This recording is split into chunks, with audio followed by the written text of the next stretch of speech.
بسم اللہ الرحمن الرحیم وَإِذَا سَأَلَكَ عِبَادِي عَنِّي فَإِنِّي قَرِيبٌ أُجِيبُ دَعْوَةَ الدَّاعِ إِذَا دَعَانِ فَلْيَسْتَجِيبُوا لِي وَلِيُؤْمِنُوا بِي صدق اللہ مولانا العظیم وصدق رسوله النبي الكريم ونحن على ذلك من الشاهدين والشاكرين والحمد لله رب العالمين. درود شریف پڑھ لیں. اللهم صل على سيدنا مولانا محمد وعلى آل محمد كما صليت على إبراهيم وعلى آل إبراهيم إنك حميد مجيد. اللهم بارك على محمد وعلى آل محمد كما باركت على إبراهيم وعلى آل إبراهيم إنك حميد مجيد. انتہائی قابل احترام بزرگوں اور نوجوان ساتھیوں، آپ کے سامنے اللہ تبارک و تعالیٰ کے کلام پاک سے سورہ بقرہ کی آیت نمبر 186 تلاوت کی گئی. اللہ رب العالمین سے دعا کرتا ہوں کہ وہ مجھے سچ کہنے کی، ہم سب کو سمجھنے کی اور ہم سب کو قرآن پاک کی اس آیت مبارکہ پر عمل کرنے کی توفیق عطا فرمائے. یہ آیت مبارکہ اسی کلام کا ایک سلسلہ ہے کہ جس میں رب کائنات نے روزوں کی فرضیت کے احکامات جاری فرمائے اور رب کائنات نے فرمایا کہ یا ایھا الذین آمنوا کتب علیکم الصیام کما کتب علی الذین من قبلکم لعلکم تتقون. اے لوگوں جو ایمان لائے ہو، تم پر روزے فرض کیے گئے ہیں جس طرح تم سے پہلے کے لوگوں پر روزے فرض کیے گئے تھے. اور فرضیت روزہ کا مقصد یہ ہے کہ تمہارے اندر تقوی پیدا ہو جائے. رب کائنات نے روزے کا مقصد بیان فرما دیا کہ ایک صفت ہے جو مومن کے اندر پیدا ہونی چاہیے اور وہ صفت ہے پرہیزگاری کی. وہ پرہیزگاری پیدا کرنے کے اندر معاون اور مددگار ثابت ہوتا ہے روزہ. تو یہ صفت اگر تمہارے اندر پیدا ہو گئی تو روزے کا مقصد حاصل ہو گیا. اور یہ صفت اگر پیدا نہیں ہوئی، تقوی کی صفت پیدا نہیں ہوئی، پرہیزگاری کی صفت پیدا نہیں ہوئی، تو مقصد یہ کہ روزے کا مقصد پورا نہیں ہو سکا. اب دیکھنا یہ کہ روزے کا مقصد تقوی اور پرہیزگاری، اس کے کیا تقاضے ہیں؟ بندہ کس طرح یہ سمجھے کہ میں تقوی کے اس اصول میں کامیاب ہو سکا ہوں کہ نہیں ہو سکا؟ تقوی کی وہ کیفیت میرے اندر پیدا ہو سکی ہے کہ نہیں پیدا ہو سکی؟ اور ایک متقی انسان کی فطرت اور طبیعت اور مزاج کیا ہوتا ہے؟ وہ دنیا کے معاملات میں کس طرح قدم اٹھاتا ہے، کس طرح گفتگو کرتا ہے، کس طرح نگاہ اٹھاتا ہے اور کس طرح کے معاملات کرتا ہے. اور یہ جو معاملہ ہے پرہیزگاری کا، تو یہ پرہیز کس بات سے ہے؟ پھر پرہیز کا معاملہ اگر انسان سمجھنا چاہتا ہے تو بات سمجھ میں یوں آتی ہے کہ اللہ تبارک و تعالیٰ نے اس دنیا کے اندر اہل ایمان کو جو یہ زندگی عطا فرمائی ہے، اس زندگی کے حوالے سے رب کائنات نے انسان کو ایک آزادی دی ہے، ایک اختیار دیا ہے، ایک مرضی پر چلنے کا رب کائنات نے اس کو آزادی عطا فرما دی ہے. تو یہ مرضی پر جب انسان چلنا شروع کر دیتا ہے تو پھر اس کے لیے دونوں راستے ہوتے ہیں. وہ راستے بھی شامل ہیں کہ جو اللہ کی مرضی والے ہیں اور وہ راستے بھی سامنے موجود ہیں کہ جو اللہ رب العالمین کی مرضی کے خلاف کے راستے ہیں.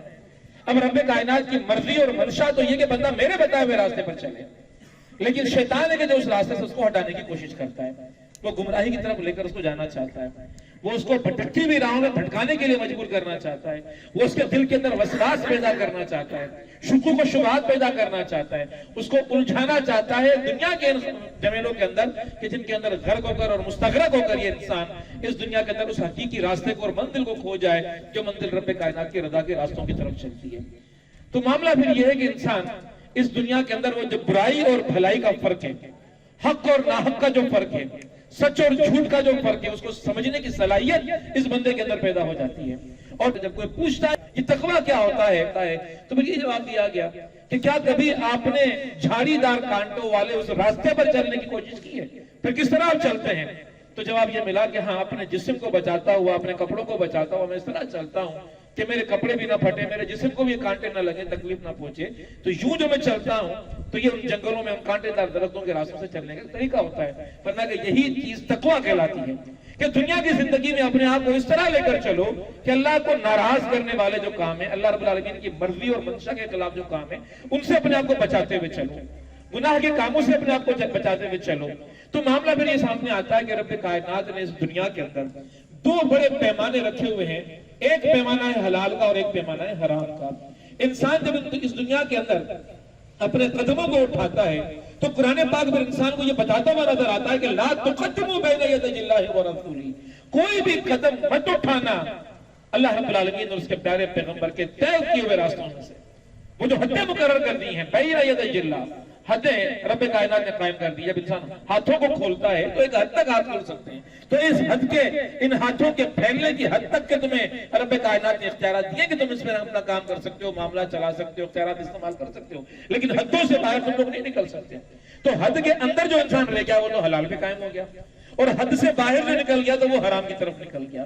تو معاملہ پھر یہ ہوا کہ رب کائنات نے دنیا کی جو یہ زندگی ہمیں گزارنے کا اختیار دیا ہے تو وہ حلال راستوں میں اختیار کیا ہوا ہے، حرام راستوں سے رب کائنات نے بچنے کا حکم دیا ہوا ہے۔ تو یہ زندگی اگر حلال اور حرام کی تمیز کے ساتھ گزرنا شروع ہو جائے، انسان کے اندر یہ تمیز پیدا ہو جائے کہ حلال کیا ہے اور حرام کیا ہے، اور کون سا کام حلال ہے کہ جو میں کروں اور کون سا کام ہے جو حرام ہے کہ میں نہ کروں، یہ تمیز پیدا کرنے والی چیز کا نام تقویٰ ہے۔ اور یہ تقویٰ اگر بندے کے دل کے اندر پیدا ہو جائے تو پھر اس کو متقی کہا جاتا ہے، اور یہی روزے کا مقصد ہے کہ لعلکم تتقون، یہ تمیز، یہ فرق کرنے والا معاملہ تمہارے اندر پیدا ہو جائے، ایک سینسر تمہارے اندر لگ جائے کہ جب تم کوئی قدم اٹھاؤ تو وہ سینسر تمہیں بتائے کہ تم غلط راستے پر جا رہے ہو، وہ چیخنا شروع کر دے، وہ الارم بجانا شروع کر دے کہ خبردار اس طرف مت جاؤ، یہ رب کی ناراضگی کا راستہ ہے اور تم نے چلنا ہے رب کی رضا کے راستوں کے اوپر۔ تو یہ انسان کو جب وہ سینسر بتاتا ہو کہ غلط کام ہے تو پھر اس غلط کام سے بچنے کی وہ پوری کوشش کرے۔ اللہ کے نبی صلی اللہ علیہ وسلم کہ پیارے پیغمبر، اللہ کے نبی صلی اللہ علیہ وسلم کے پیارے صحابہ کے حوالے سے کئی واقعات ہمارے سامنے آتے ہیں، اور ایک ترمذی شریف کی ایک حدیث ہے، ابن ماجہ نے اس کو نقل کیا ہے، اور حضرت عطیہ السعدی کو فرمایا کیا آپ صلی اللہ علیہ وسلم نے فرمایا کہ بندہ اس وقت تک کامل پرہیزگار نہیں بن سکتا، اور پرہیزگار کو پہلے ہی میں وضاحت کر چکا کہ پرہیز حرام کے کاموں سے، اس کو کہتے ہیں پرہیزگاری، کہ انسان حرام کے کاموں سے بچ جائے اور حلال کی چیز اس کو سمجھ میں آ جائے کہ حلال کیا اور حرام کیا ہے، اور پھر حلال کو اختیار کرنے کے لیے وہ راضی ہو جائے اور حلال کے راستوں پر چلنا وہ شروع کر دے۔ تو پرہیزگاری کے درجے کو نہیں پہنچ سکتا انسان، کوئی بندہ کامل پرہیزگاری کے راستے کو نہیں پہنچ سکتا جب تک کہ وہ ان چیزوں کو نہ چھوڑ دے جن میں کوئی قباحت ہی نہیں ہے۔ یہ حیرت کی بات ہے کہ چیز میں قباحت نہیں ہے پھر بھی اس کو چھوڑ دوں، یہ بات اختیار کرنا، یہ رب کائنات نے مجھے اختیار کرنے کا حکم دیا ہوا ہے، اس میں کوئی منع نہیں ہے، لیکن جس چیز میں منع نہیں ہے وہ بھی میں چھوڑنا شروع کر دوں، جس میں کوئی قباحت نہیں ہے وہ بھی میں کرنا چھوڑ دوں۔ اور پھر اس نے فرمایا تاکہ اس طرح وہ ان چیزوں سے بچ سکے جن میں کوئی قباحت ہے، جن میں قباحت نہیں ہے۔ جب تم ان کو چھوڑنا شروع کر دو گے تو تمہارے اندر یہ صلاحیت پیدا ہو جائے گی کہ تم وہ چیزیں بھی چھوڑ دو گے کہ جن کے اندر قباحت ہے، اور تم صرف یہ چیز سوچنا شروع کر دو گے نہیں اس کے اندر قباحت ہے تو میں اس کو چھوڑوں، اس کے اندر قباحت نہیں ہے تو میں نہ چھوڑوں۔ یہ معاملہ جو ہے یہ بڑا ایک اہم معاملہ ہے، اس کو سمجھنے کی ضرورت ہے۔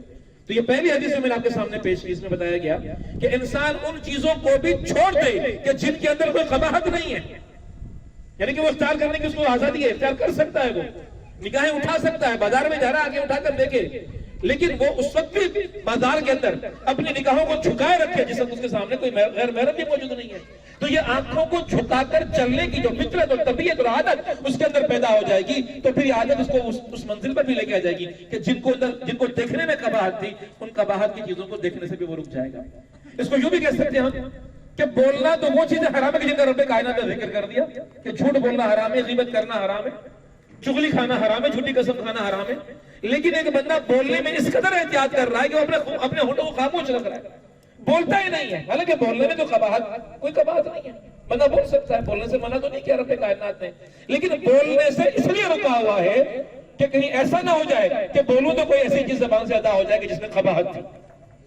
تو بولنے کے اندر بھی احتیاط، سننے میں بھی احتیاط، دیکھنے میں بھی احتیاط، اس حد تک احتیاط کہ جن چیزوں میں قباحت نہیں ہے ان چیزوں کے اندر بھی انسان رک گیا، ان کو بھی چھوڑ دیا، ان کو بھی ترک کر دیا، اس لیے کہ جب قباحت جن کے اندر نہیں ہے، جب ان کو چھوڑنے کا اس کے اندر داعیہ پیدا ہو گیا تو جن کے اندر قباحت ہے تو ان کو وہ آرام سے چھوڑ سکتا ہے۔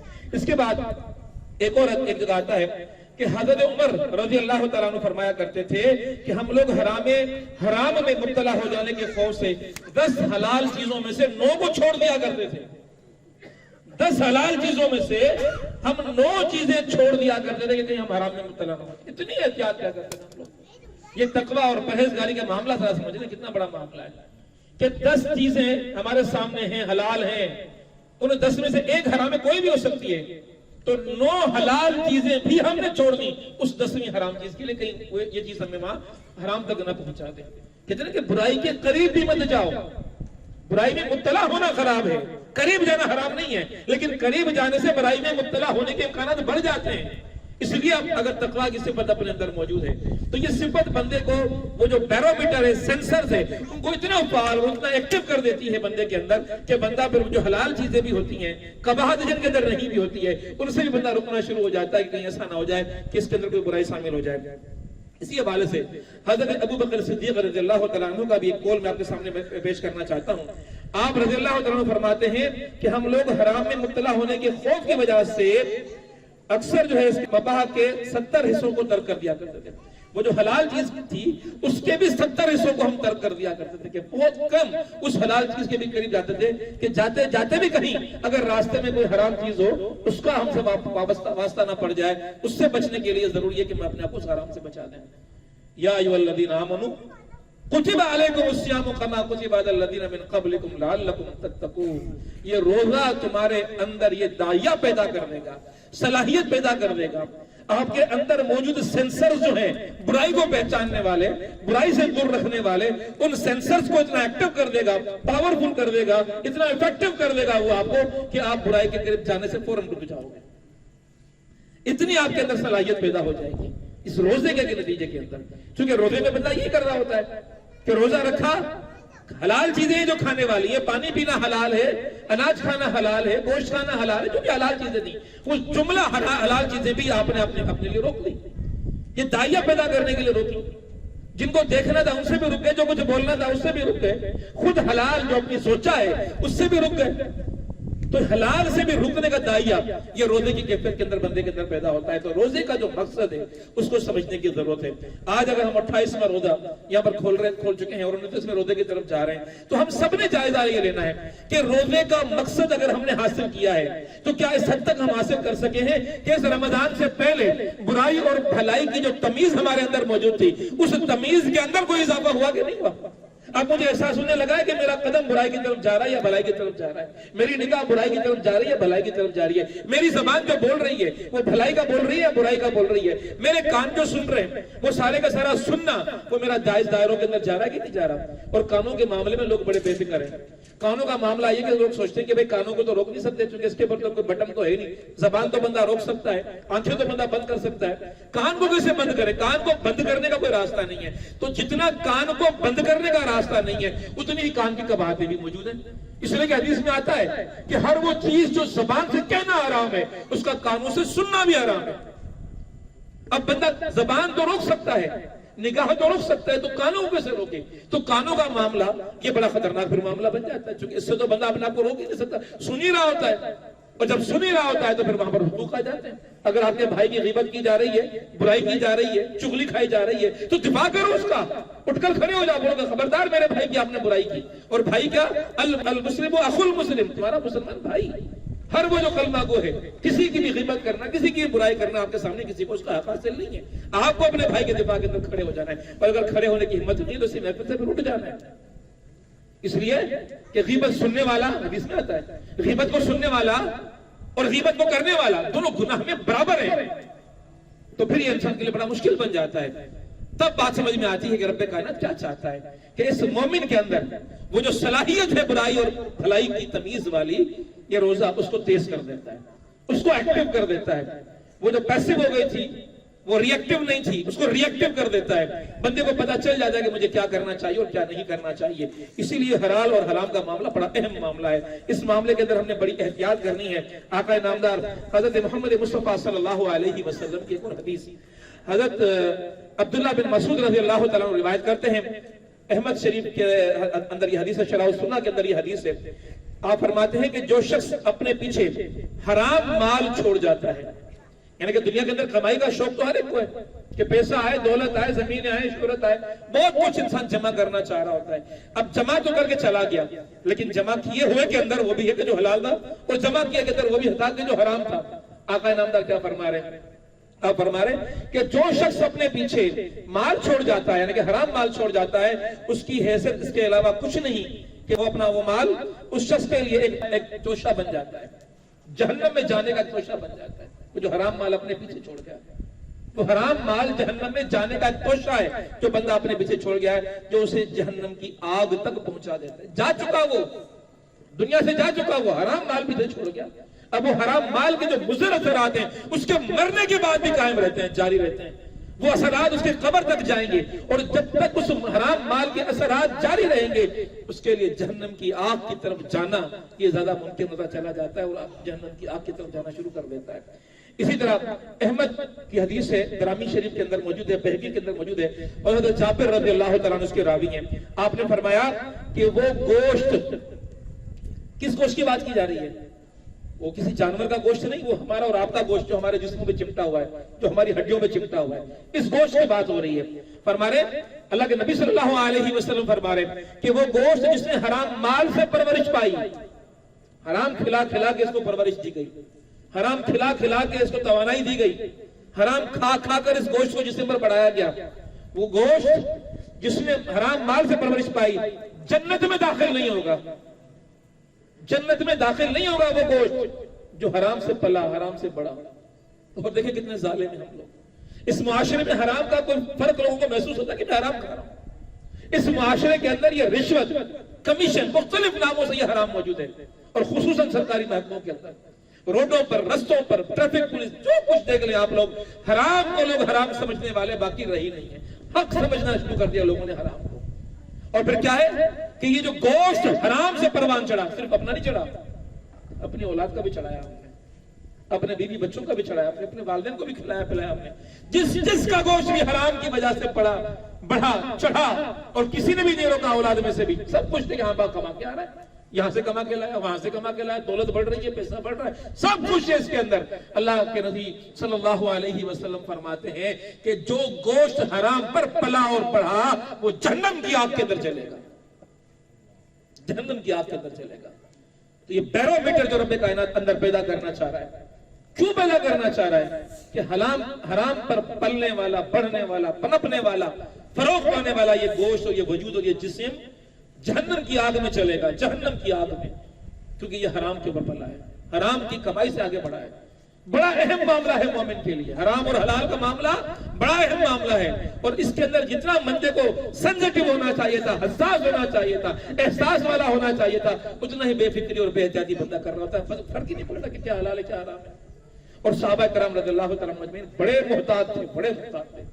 حضرت عمر فاروق رضی اللہ تعالیٰ عنہ کے بارے میں آتا ہے کہ آپ نے غلام کو آزاد کر دیا تھا، لیکن غلام کو اپنے آقا سے بڑی محبت تھی کہ انہوں نے مجھے آزاد کیا ہوا ہے. وہ مسلسل خدمت میں لگے ہوئے تھے. ایک مرتبہ اپنا مشکیزہ لائے، اور مشکیزے میں دودھ تھا، اور دودھ پیالے میں ڈالا اور عمر فاروق کو پیش کر دیا کہ آقا اس کو پیئیں آپ. عمر فاروق رضی اللہ تعالیٰ عنہ نے اس دودھ کو اپنے ہونٹوں پہ لیا، اور جب ایک گھونٹ پیا تو اس دودھ میں سے کچھ محسوس ہوا، کیونکہ سنسر عمر فاروق رضی اللہ تعالیٰ عنہ کا حلال کے لیے بڑا سینسٹیو تھا تقویٰ کے معاملات کے اندر. حالانکہ دودھ تو عام دودھ تھا، لیکن سوال پیدا ہوا کہ دودھ لایا کہاں سے، یہ مال کہاں سے لائے، مال کہاں سے کمایا، مال کہاں خرچ کیا. جب تک 5 سوالوں کے جواب نہیں دے دو گے تمہارے قدم اللہ کی بارگاہ سے نہیں ہٹ پائیں گے میدان حشر کے روز. تو پیتے ہوئے احساس ہوا کہ میں پی تو رہا ہوں، پوچھوں لایا کہاں سے ہو، یہ تو غلام میرا ہی ہے. تو غلام نے کہا کہ میں تو چلا گیا تھا یہ آبشار کے پاس جہاں سے پانی جانوروں کو پلایا جا رہا تھا. تو مجھے جانوروں کو پانی پلایا جا رہا تھا، وہاں بیت المال کے جانور بھی آ گئے تھے، بکریاں، بھینس ہیں، بھینس تو خیر مشکل ہوگی، بکریاں اور یہ اونٹنیاں. تو وہ جو بیت المال کا جانور پالنے والا تھا نگران، وہ ان کا دودھ نکال کر لوگوں میں بانٹ رہا تھا.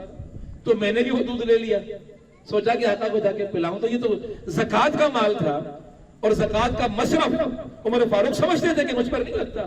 تو فوراً اپنے منہ میں انگلیاں دے کے وہ پورے کا پورا جو نا دودھ باہر نکال دیا کہ یہ حرام ہے میرے لیے، میں اس کو نہیں پی سکتا. آج کتنے لوگ ہیں ہمارے اندر ایسے کہ حرام کا لقمہ چلا جائے اور یوں تڑپ اٹھے بندہ، بے چین ہو جائے، بے قرار ہو جائے، فکر مند ہو جائے، احساس اندر سے پیدا ہو جائے کہ یہ جو لقمہ میرے اندر چلا گیا ہے اس سے 40 دن تک میری عبادت قبول نہیں ہوگی.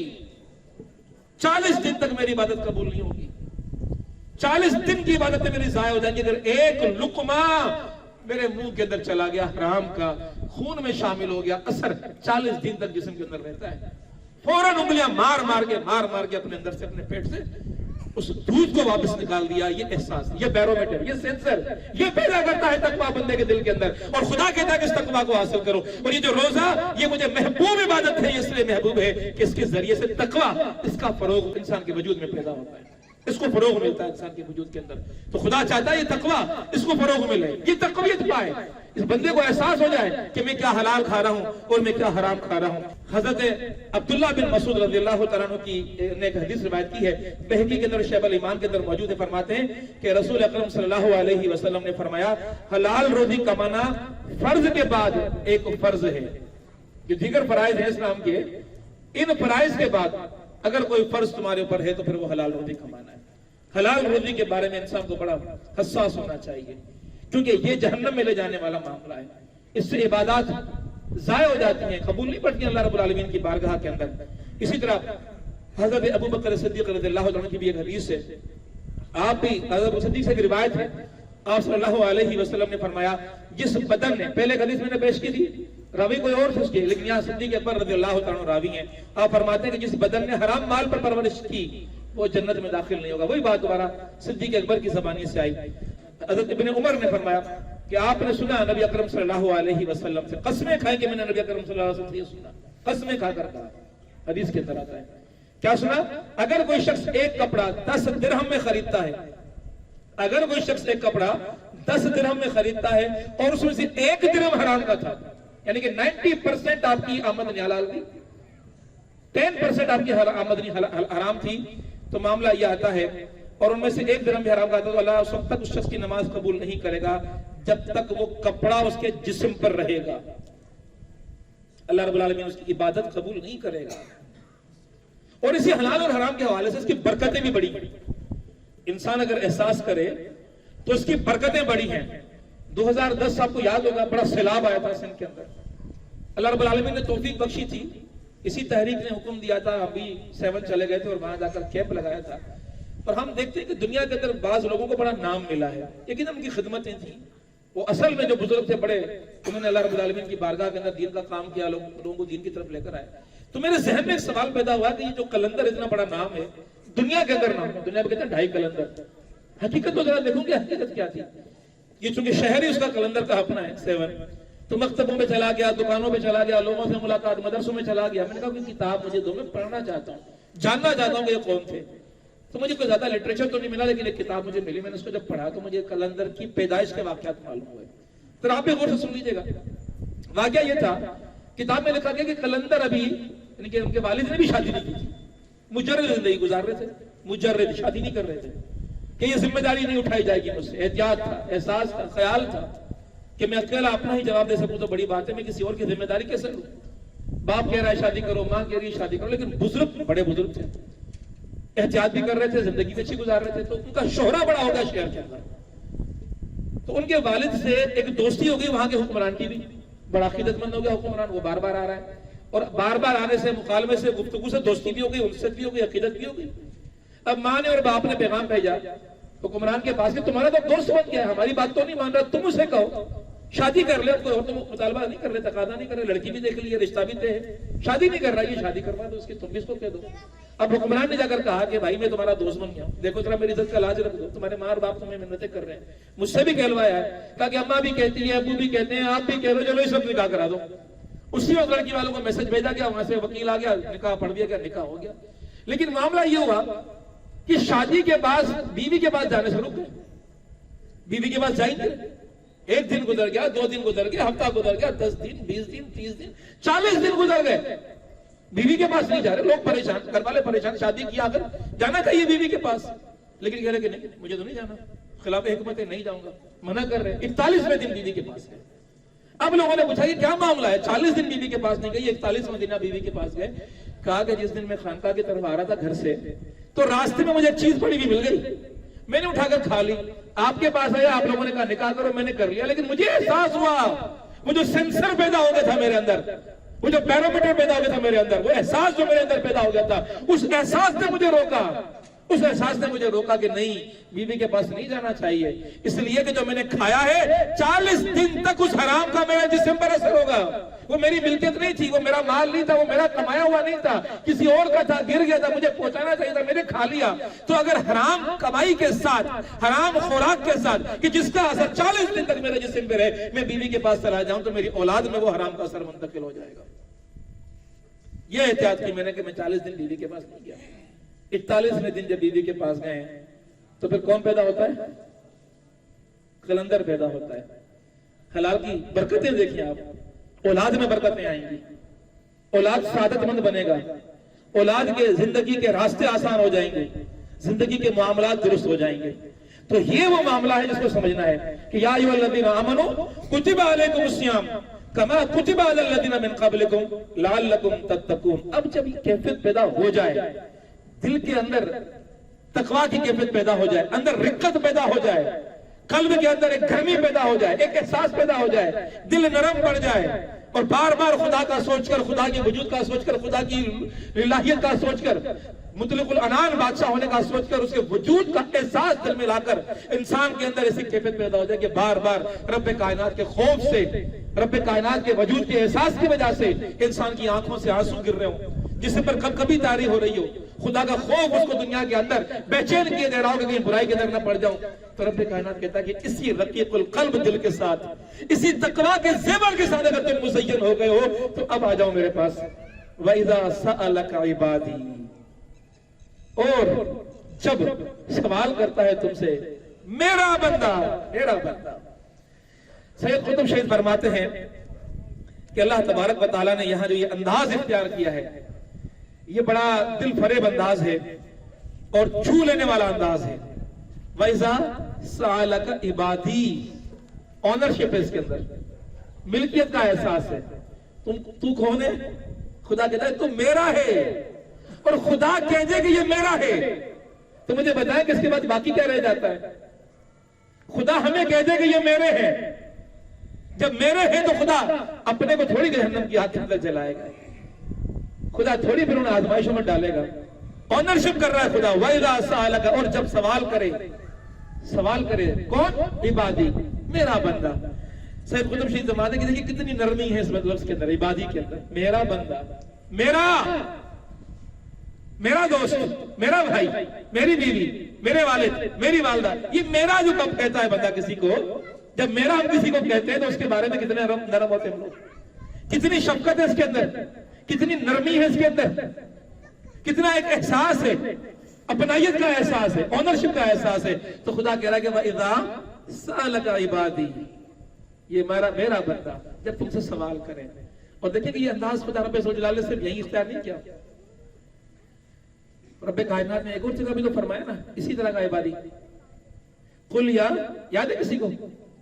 قل یا عبادی الذین اسرفوا، قل یا عبادی، قل یا عبادی الذین اسرفوا لا تقنطوا من رحمت اللہ، لا تقنطوا من رحمت اللہ۔ کہہ دیجئے میرے بندوں سے، کہہ دیجئے میرے ان بندوں سے، کہہ دیجئے کہ جنہوں نے گناہ کیے، ظلم کیے، زیادتیاں کی، بدکاریاں کی، قتل کیے، حرام کھایا، دنیا بھر کی زندگی کے اندر جو کام ہو سکتے تھے غلط، خدا کو ناراض کرنے والے، وہ سارے بغاوت کے کام، وہ سارے گناہوں کے کام کرنے کے باوجود بھی خدا کہتا ہے کہ یہ کون ہے؟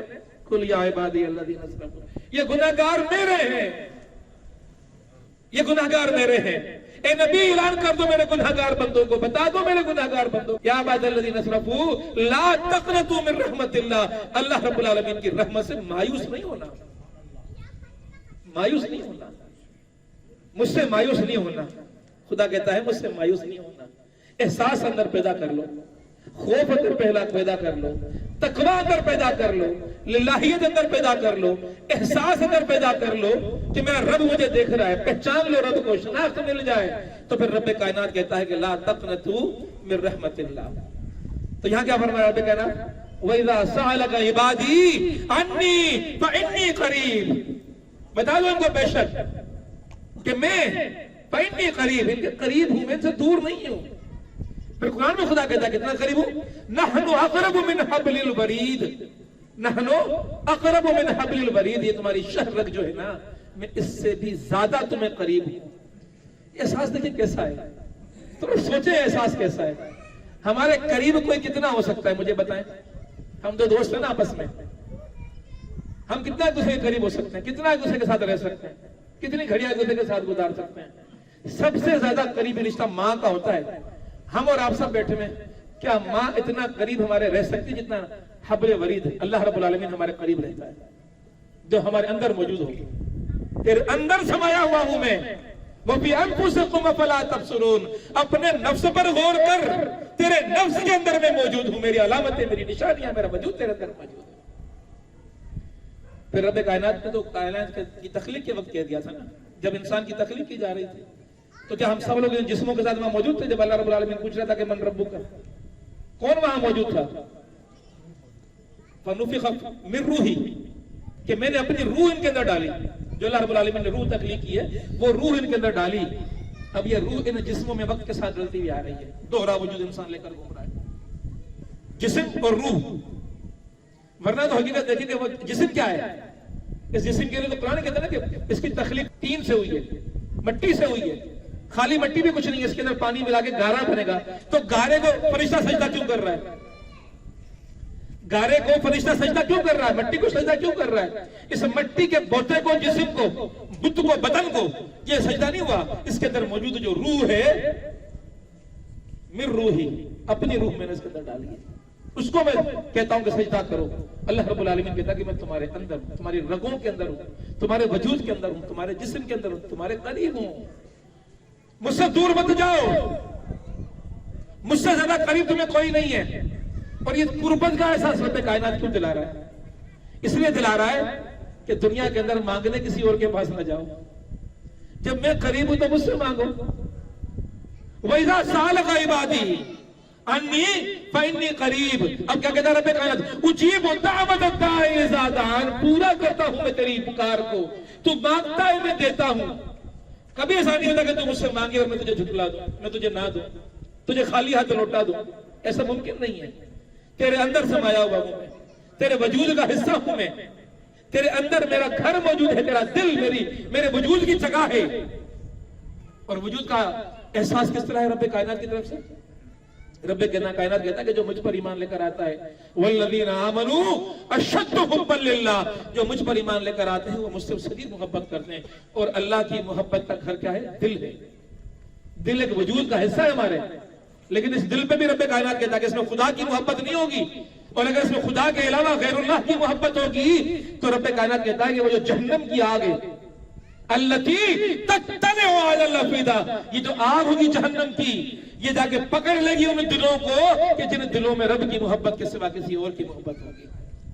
اللہ کہتا ہے کہ میں نے تیرے وجود کے اندر اپنی محبت کا ایک گھر رکھا, اپنی محبت کے لیے ایک جگہ رکھی کہ اس جگہ پر میری محبت ہونی چاہیے, لیکن تو نے اس جگہ پر کسی اور کی محبت رکھ دی.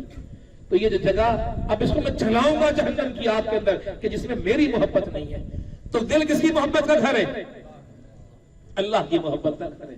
دل سے محبت کرنی ہے تو اللہ سے محبت کرنی ہے. اجیب دعوت الداعی اذا دعان, ذرا غور سے سن لیجئے گا کہ بڑی بات ہے جو رب کائنات نے بیان فرمائی.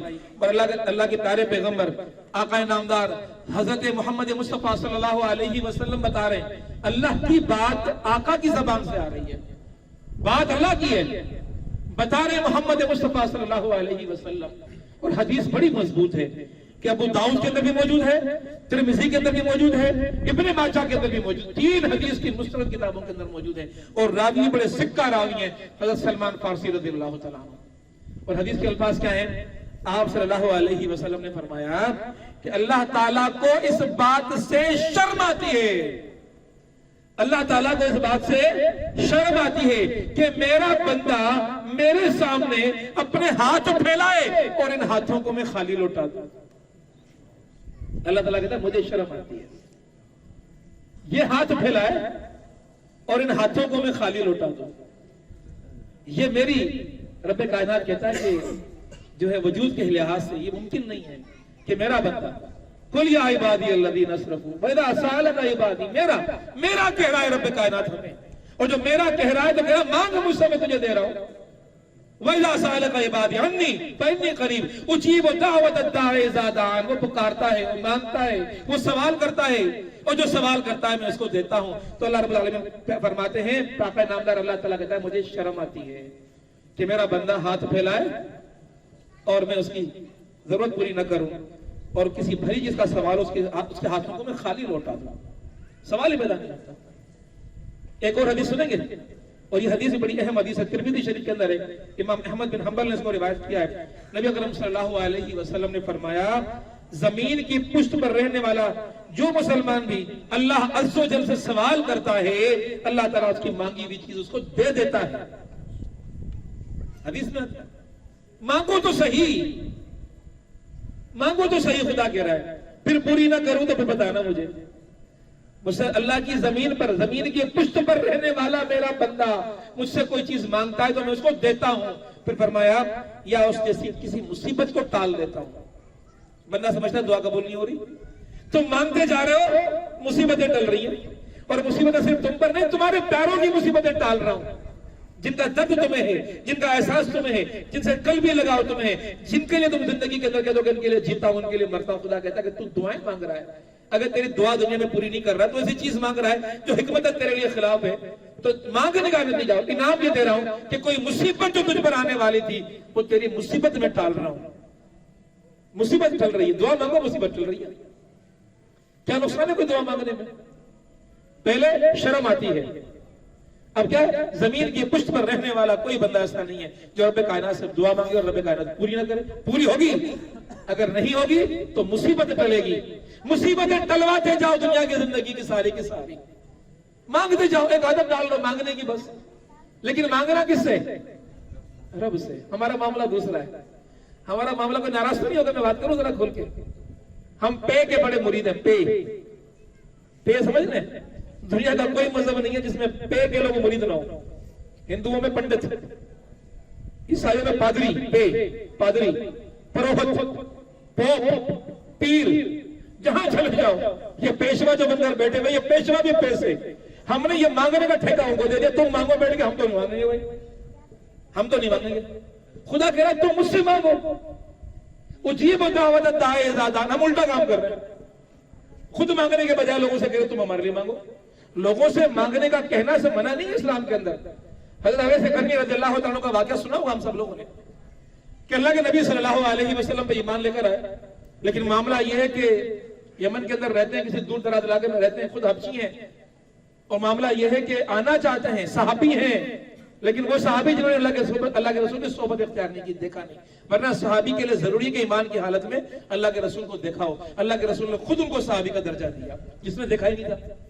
پیغام بھیجا, ماں ہے بوڑھی, لاچار ہے, بے بس ہے, بے بس ہے, بے کس ہے, نہ خود اٹھ سکتی ہے, نہ خود بیٹھ سکتی ہے, نہ خود دھو سکتی ہے, نہ خود پی سکتی ہے, نہ خود کھا سکتی ہے, نہ خود بدل سکتی ہے. میں اکیلا ہوں اس کو سنبھالنے والا. آنا چاہتا ہوں, وہ سفر بھی نہیں کر سکتی, مجبور ہوں اس ماں کی خدمت کی وجہ سے. اللہ کے رسول نے عمر فاروق رضی اللہ عنہ سے کیا کہا تھا یاد ہے؟ یہ کہا تھا کہ عمر فاروق میرے بعد, یہ نشانیاں یاد کر لو. اس علاقے کا بندہ, ان علامتوں کا بندہ جب حجاز آئے اس کے پاس جانا اور جا کے کہنا کہ میری بخشش کے لیے دعا کرو. میری بخشش کے لیے کس کو کہا جا رہا ہے؟ عمر فاروق کو کہا جا رہا ہے. تو دعا کے لیے کہلوانا یہ اسلام میں منع نہیں ہے کہ میری گفتگو کو غلط مطلب لے لے. کہنا اچھی چیز ہے, اللہ کے نیک بندوں سے کہیں, لیکن پہلی والی بات یاد ہے, اللہ کے نبی صلی اللہ علیہ وسلم فرماتے ہیں کہ ایک شخص سے دور دراز علاقے سے سفر کر کے آئے, بال مٹی میں آلودہ ہے, چہرہ مٹی میں آلودہ ہے, کپڑے مٹی میں آلودہ ہیں, تھکا ماندہ ہارا, سواری سے اترتا ہے, بیٹھ جاتا ہے, ہاتھ اٹھاتا ہے, دعائیں مانگتا ہے. اللہ کے نبی صلی اللہ علیہ وسلم فرماتے ہیں کہ اللہ یہ دعا کیسے قبول کرے کہ اس کے جسم پر پہنا ہوا کپڑا حرام کا ہے, کہ اس کے پیٹ میں موجود جو غذا کا لقمہ ہے وہ بھی حرام کا ہے. خدا اس کی دعا کیسے قبول کرے؟ دعا کی قبولیت کے اندر 3 رکاوٹیں ذہن میں رکھیے گا. پہلی رکاوٹ حرام, پہلی رکاوٹ دعا قبول نہیں ہوگی. دعائیں قبول کروانا ہے, حرام کھانا چھوڑ دو, حرام پہننا چھوڑ دو, حرام سے قطع تعلق کر لو. اور حرام کیا ہے؟ پرہیزگاری. حرام کا پتہ چلتا ہے پرہیزگاری سے. تقویٰ نہیں ہوگا تو پتہ ہی نہیں چلے گا. سب کچھ آیا, سب کچھ جائز, سب کچھ حلال, سب کچھ چل رہا ہے, چونکہ تقویٰ ہی نہیں اندر, بیرومیٹر ہی نہیں ہے, سینسر ہی نہیں اندر موجود, پتہ ہی نہیں چلے گا کہ کیا کھا رہا ہوں, کیا پی رہا ہوں, بندہ چلے جا رہا ہے. لیکن پہلے وہ بیرومیٹر پیدا کرنا ہے جو روزے کا اصل مقصد تھا، وہ پیدا ہو جائے تو پھر اس کے بعد بندے کو احساس ہوتا ہے کہ یہ حلال ہے، یہ حرام ہے، اور اگر حرام ہے تو حرام کو چھوڑو، ترک کرو، معافی مانگو رب کائنات سے، اللہ رب العالمین کے در پر پناہ مانگو۔ پہلی چیز حرام سے بچنا، اور دوسری چیز گناہ کے لیے دعا نہیں کرنا۔ فلاں کی زمین پہ قبضہ کرنا چاہتا ہوں، اللہ رب العالمین میری مدد فرما، فلاں جو نا آفس میں میرے پاس بندہ اپنے کام کے لیے آیا ہوا ہے، اس سے کم از کم اس کے ٹرانسفر کے مجھ سے 1 لاکھ روپے تو مجھے اسے دلوا دینا۔ رشوت کے پیسوں کے لیے دعا کرے، سود کے لیے بندہ دعا کرے، حرام چیزوں کے لیے دعا مانگو گے دعا قبول نہیں ہوگی۔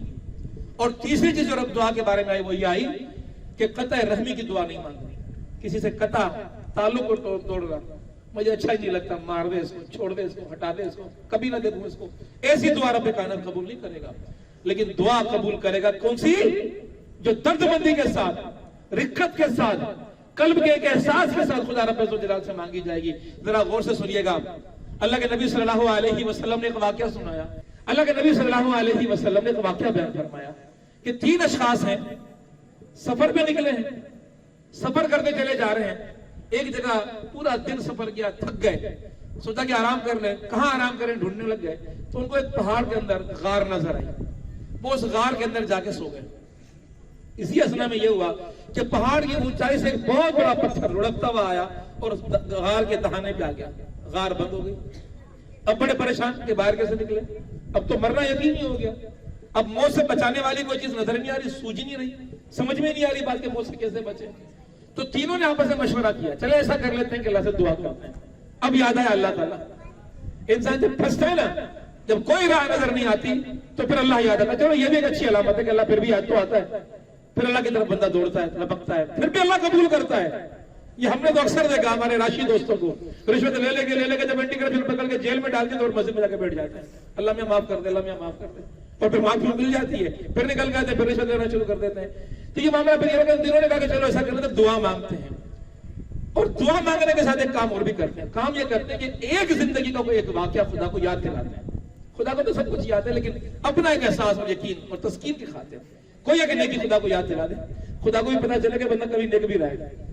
تو پھر پہلا بندہ کھڑا ہو گیا اور وہ دعا کرتا ہے، یا رب ذوالجلال تجھے یاد ہے نا کہ میں تو بکریاں چرانے والا ہوں، بکریاں لے کے سارا دن جنگل چلا جایا کرتا تھا، بکریوں کو چراتا تھا، جب شام کو لوٹتا تھا تو سارا دن میرے ماں اور باپ، بوڑھے، میرے بچے، بیوی سارے انتظار کرتے تھے کہ میں لوٹوں گا تو ان کو کچھ کھانے کے لیے دوں گا۔